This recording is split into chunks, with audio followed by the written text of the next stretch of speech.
Hello, welcome back to your boy Rami's new video. Haha. Another Photoshop tutorial for yep, pretty cool. This video is gonna be like a few tips, a few tricks. Ooh, tips and tricks. Getting crazy. Um, making making photoshopping a little bit easier.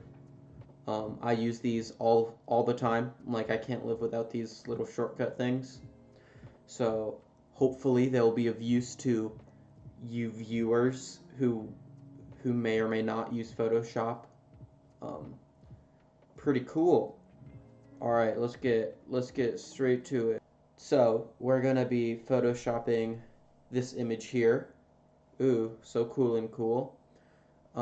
We got a picture of me holding a camera. Um, Pretty cool. My plan is to remove this part of the arm right here.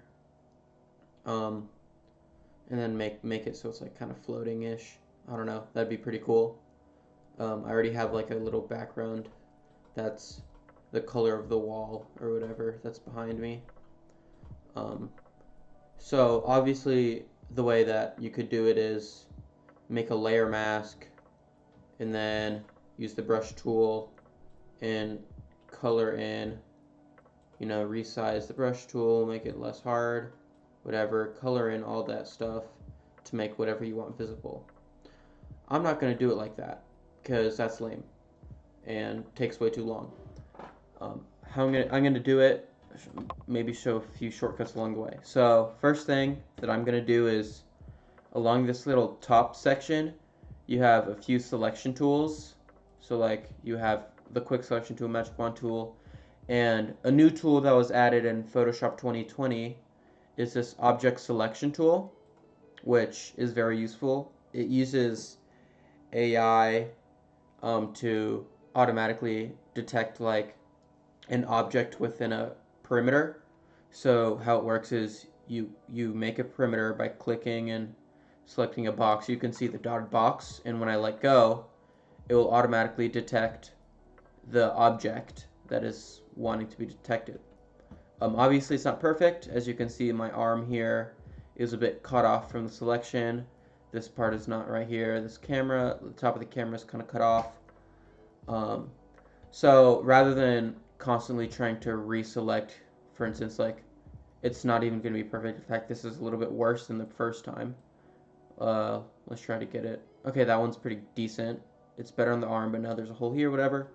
Rather than trying to constantly do that, what I'm going to do is I'm going to click Q, the letter Q, and it's going to make the image have a red thing. And as you can see also, the layer has a red highlight to it. So basically this creates like a sort of temporary layer mask kind of deal. So everything that's in red is not selected and everything that isn't in red is selected. And you can use the brush tool to deselect or select whatever you want. Um, so let's get into another little tip. I don't know how most people zoom. I zoom using Alt and Scroll. That way you can zoom into any particular part of the picture rather than having to zoom into the center and scroll or whatever. No, Alt zoom, that's the easiest way. And if you need to dial in a little bit more, if you click space, click, you can drag any little particular spot. So if I want to get right here, there, that was super easy. I zoom in and I use space key to just get where I want. All right, so next little tip, um, obviously you can go up here for the brush to change the size of the brush. You can come up here, change the size, change the hardness, but obviously you don't really have any real-time feedback until you come back, look at the size of the brush, look at the hardness, or like you can't even see the hardness until you start clicking. Um, Now how I do this is you can change this really easily by clicking the Alt key, and when you right click, you notice a little red circle comes up. Now what you can do from here is you can move the mouse side to side, which changes the size of your brush, or up and down to change the hardness. Now this is when I figured this out, or when my boy Ian figured this out and told me, my mind was blown. And this is like the most useful shortcut that I've ever learned. Makes life of like 1,000% easier. So I like definitely recommend using this rather than going up here, changing this, or you can even do like right click and do it right here. But this makes life so much easier. So I'm gonna use that. I'm gonna zoom in, use the space key to scroll, select what I want to select. Um, this part needs to be unselected, so if you didn't already know, to change the color from white to black, so you have two swatches, I have white and black. If you want to switch them, click X. Notice that it's switching back and forth. I'm just clicking the letter X. Now it's black, which is deselected, and I can change the size on the go. The border's a bit off, so I'm going to click X. Yeah, here, there's a little spot here. I'm going to deselect that. I'm not paying too much attention. Oh, right here. Oh, wrong one. X. Just a little quick. Doesn't need to be perfect. This is just for... oh no, too big. Make it smaller. Not that. Change the color too. And that probably just did more harm than good, but honestly, this is not too important right now. Also, oh, here's a little piece up here. Let me fix that. I'll come back to what I was about to say real quick. This is gonna bother me. I'm gonna change the hardness so it's not too sharp, and it can be a little bit smoother on the edges or whatever. All right. One other thing when you're brushing, if you have like a straight line, like for instance, see the bottom of the camera, let's say, like there's a whole bunch of little things, and my hand is not too straight, right? Like I naturally curve or whatever, like when I'm using the mouse. So if you want to do a straight line, if you click like one spot in particular, you hold shift as you do your next click, it'll do a straight line from the last to the, like from the two different spots, which I find immensely useful. So like rather than having to really go back and forth and fix like, oh no, this is not perfect or whatever, you can just hold shift like one spot here and then shift, and then it makes a straight line every single time. And it doesn't need to be horizontal, it can be vertical or whatever. Also, Alt is automatic eyedropper tool. So if you wanted to select white or whatever, or black, you can see when you click and hold, you can see the color of it. It's saying white and black because it's a layer mask technically. So this is black, this is white. So that's white. So let's say you want to do a horizontal or vertical line. If you hold shift and continue to draw, notice how my brush is moving side to side, but I'm only able to move up and down. You can do the same thing horizontally if you want to do a straight line.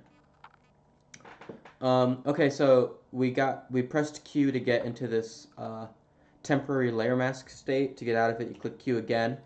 Notice how it's back to selection, so with the dotted line like surrounding what's selected. And now I want to make this into a layer mask, so I just click the layer mask icon, and now I have the layer mask. So yeah, looks pretty good. That was pretty minimal effort. I just selected, did a little bit of cleanup, and then that's it. It takes about like what, a minute or two, as opposed to going in with the layer mask and then the brush, fixing all the, like going in and coloring every single thing that you want to color, so on and so forth. This took like nothing. Like this originally this took me like a minute or two to do. So pretty easy, pretty simple. Just a quick recap. Alt will zoom in, zoom out. Space to, once you're zoomed in, you can move around, dial into one spot. Zoom in, whatever. Alt right click changes brush size and hardness. up and down for hardness, side to side for size. All of these different tools, as you can see when you hold next to them, they have a little pop-up, the name of the tool, and then something in parentheses. That letter is the shortcut to it. So the brush tool shortcut is B. So like let's say I was in a selection tool or whatever, and I really wanted to just really quickly go to shortcut to the brush tool, I just click B, and now I'm in the brush tool. Pretty useful. All of them have that. The most common one that I use is brush tool, maybe one of the selection tools, so that's all I ever use. Control S will save, Control Shift S is save as.